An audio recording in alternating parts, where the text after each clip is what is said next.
Anthony Young. No. So, Mr. Young, you were previously in court.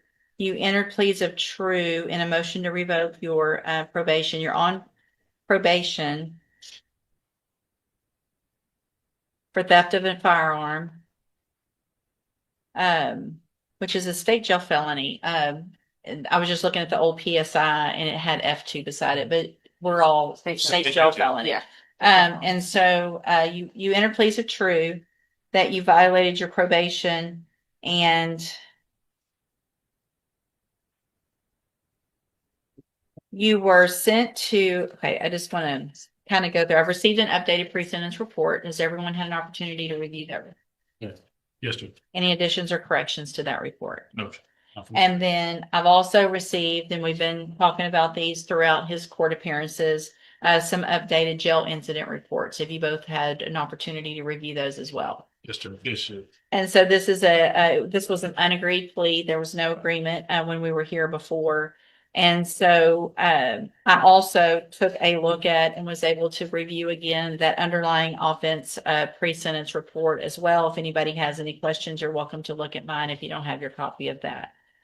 And so, Mr. Young, it sounds like you guys talked at least today about an agreement for an 18-month term in the state jail, but I don't, based on what I've seen in this pre-sentence report update, the old pre-sentence report, and the incidents that have happened since we were in court last time, I'm not going to go along with any agreement. He pled unagreed. It's going to be up to me. I'll let y'all make argument. Mr. Lewis.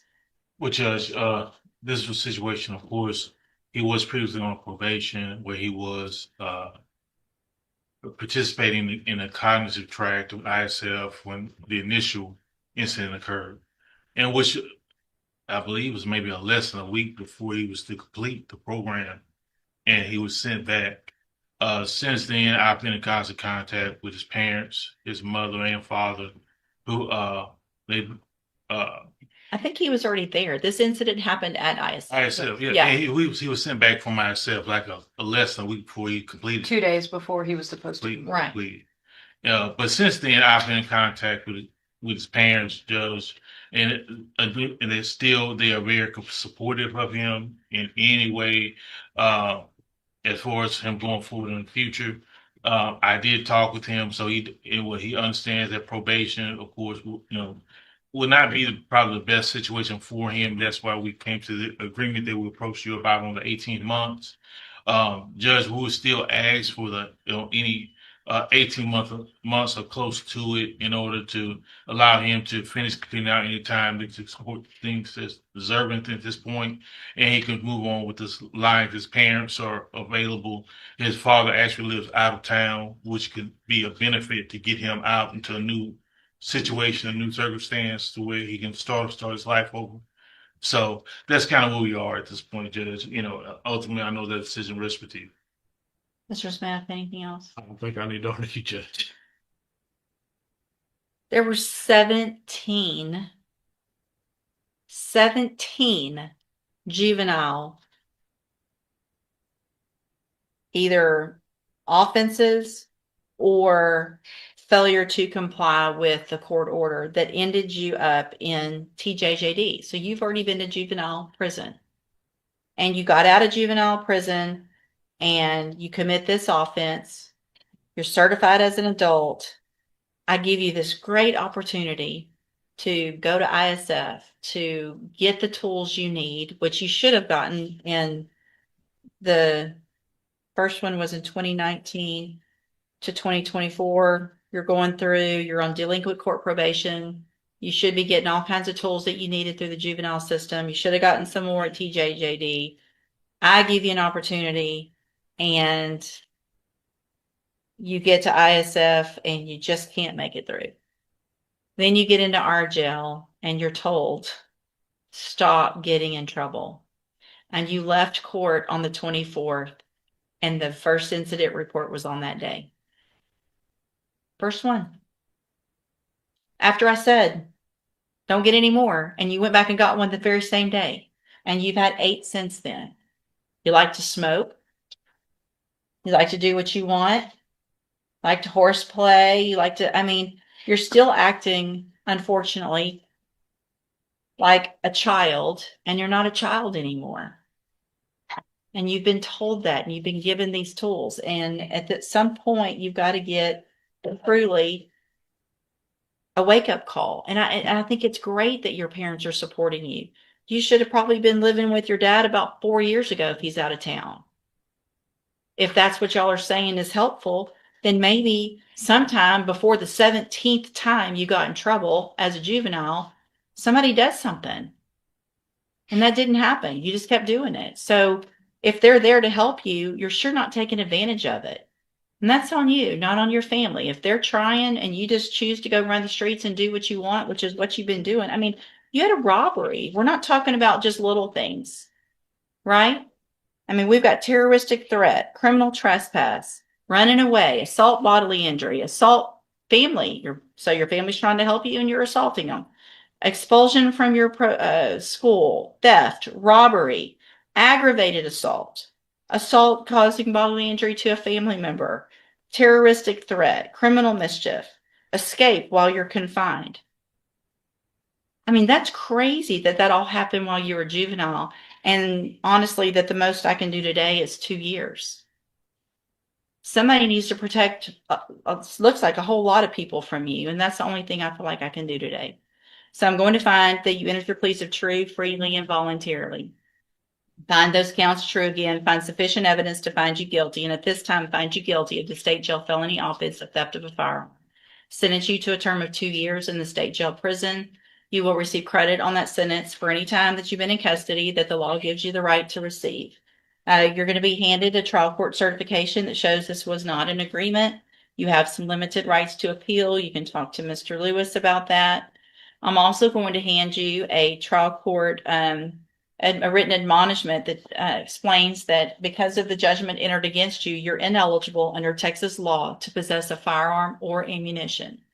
Possession of a firearm or ammunition could lead to charges against you, another felony. If you have questions about the laws that make you ineligible to possess a firearm or ammunition or about how long that lasts, you can talk with Mr. Lewis. And so what you do with this time, Mr. Young, is going to be up to you.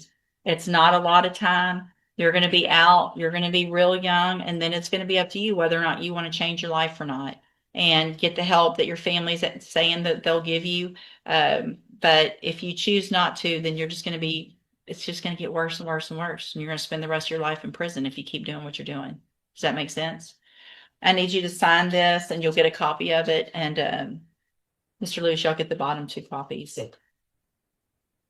Okay, so back on the record with Mr. Mark Garcia, 25 DCCR 0120. What's going on? What's the announcement? Judge, I got a new offer from the state. I talked to Mr. Garcia about it.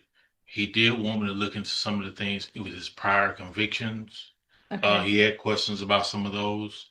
I believe just thinking offhand, I think what the confusion is, I just need a few days to speak with him and get him to understand what's going on. Okay, and there's been an offer made. Yes, it's a TDC offer to the second degree judge, and what we discussed was that the confusion may lie with the fact that the state jail conviction resulted in the 1244 county jail time is still a state jail conviction for the case with. And I think it would be a 3rd degree because it's 2 state jails. Yeah. So it looks like there's 2 sets of state jail convictions. There were 2 in 2022, and then there were 2 in 2023 on the same date. So that would make 2 sequence state jails, which would make it a 3rd degree. Okay. All right. I'll just do a normal reset, give you some time to visit with Mr. Garcia. Mr. Garcia, talk to Mr. Lewis. He's obviously aware of what the law is, and he'll look at those judgments that the state has, and we'll get an announcement at the next court date. All right. Thank you. Good afternoon. Are you Devontae Seavoy? Yes, ma'am. And this is cause number 23 DCCR 2038. Mr. Seavoy is on probation for tampering or fabricating physical evidence with intent to impair. There's a motion filed. What is the announcement? Judge, and I've spoken to Savoy, and at this time he'll be entering pleas to the motion. Okay, so there's no agreement. No agreement, Judge. That pulled up. I believe we had an agreement of sorts. Well, Judge, I'll say that the issue is, of course, is instead of talking with the state, we definitely want to get an updated PSI for Mr. Seavoy for making a determination what other options may be out there on him, but to the actual violations, he's more than willing to enter his pleas to those. Okay. But y'all don't have an agreement with regard to punishment. That's correct, Your Honor. And I spoke with Ms. Lopez, his probation officer, and we all thought that an updated PSI might be very helpful with that. Okay. And then just as a clerical matter, Your Honor, I noted that number 6 violation, alleged number 6 is arrearage. Number 15 is an updated amount of arrearage, and so the state will abandon number 6 Thank you. for number 15. So I just did a prior version thing. It showed that there were 2 first amended motions. One's an order and one's the actual motion. And so now there's a prior version of an order too. So just in case y'all look and see that. Okay. So Mr. Savoy, the best you can, raise your right hand, please. Do you swear or affirm the testimony you're going to give in this hearing will be the truth, the whole truth, and nothing but the truth? Yes, ma'am. All right. You can put your hand down. Thank you. And will he waive the formal reading of that motion? He does, Judge. So, Mr. Savoy, in cause number 23, DCCR 2038, have a first amended motion to revoke your unadjudicated probation. Shows that you were placed on probation June 30th of 2025 for the offense of tampering or fabricating physical evidence with intent to impair, a 3rd-degree felony, and that was a 4-year deferred probation. Is that correct? Yes, ma'am. This motion alleges that you violated your probation. Count 1 alleges that you failed to report to the probation office as required August 8th, October 6th, October 31st, and November 14th of 2025. And is that true or not true? Yes, ma'am. True or not true? True. Thank you. Count 2 alleges that you failed to work faithfully at suitable employment and provide verification of that. Is that true or not true? True. Count 3 alleges that you failed to provide verification of performing the community service hours as required. Is that true or not true? True. Count 4 alleges that you failed to provide verification of participating in and complying with all of the rules and guidelines of the mental health initiative caseload. Is that true or not true? Count 5 alleges that you failed to participate in the education program for your GED. Is that true or not true? Yes. And then the state abandoned count 6. Count 7 alleges that you failed to have the drug patch on as directed. Is that true or not true? Yeah. Count 8 alleges that you failed to enroll in services at the Spindletop ATAR program. Is that true or not true? True.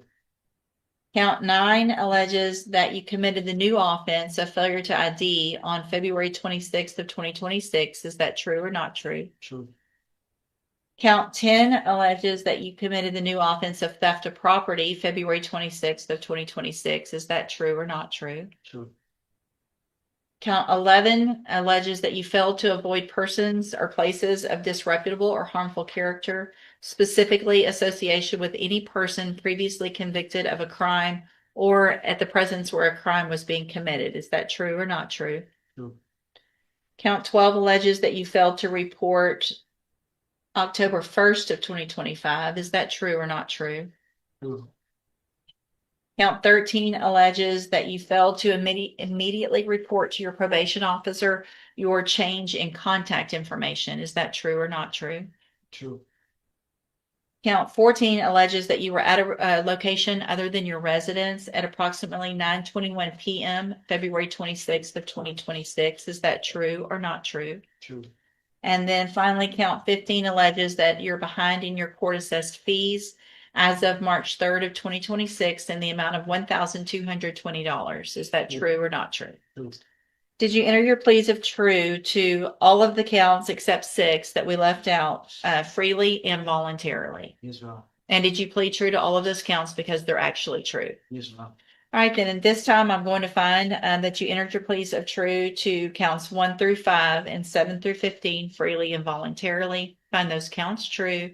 find sufficient evidence to revoke your probation and find you guilty, but I'm not going to do that today. I'm going to reset your case for sentencing, ask the probation department to do an updated report that'll give me more information about what's been going on, and then we'll see where we are at that hearing. If there's some agreement, great. If there's not, then it'll be up to me what to do with your probation. Okay? Yes, ma'am. All right, you can go back with the bail. Yes, ma'am. I would add, one of the ones that he pled